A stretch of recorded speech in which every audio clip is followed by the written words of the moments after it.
而家就真係要食得清淡少少啦。譬如我而家差唔多每一日都會食2至4隻蛋，咁你用蛋嚟填飽咗自己個胃，咁然後就再食多啲蔬菜啊。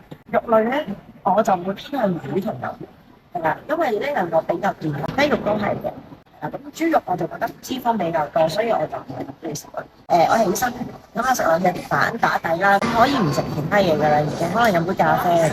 咁跟住每一餐都可能係食一兩隻蛋，再墊一墊，同埋食菜啦，變咗你吸收其他澱粉質啊，或者係你食其他肉類嘅嘢就唔會食咁多啦。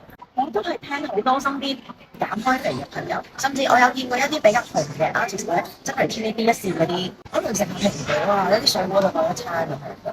咁所以我就覺得，哇！原來真係自己平時都要努力好抑制自己食嘢，因為你食乜嘢就係你嘅身形。係啊，糖分啦、澱粉質啦，特別係奶茶，唔係，即係嗰啲手搖飲啊！喺大陸咧，成日都飲呢啲，所以我肥好多。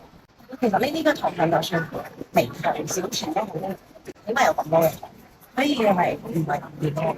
我最近就好努力去打工。係啦，咁跟住仲有pickleball啦，即係一啲新興嘅運動啦。然後都有做下啲 yoga 啊，或者係踩單車啊咁樣。最近係一日做2至3個鐘。係啊，咁我就 join 咗一啲 class 就要上堂咁樣。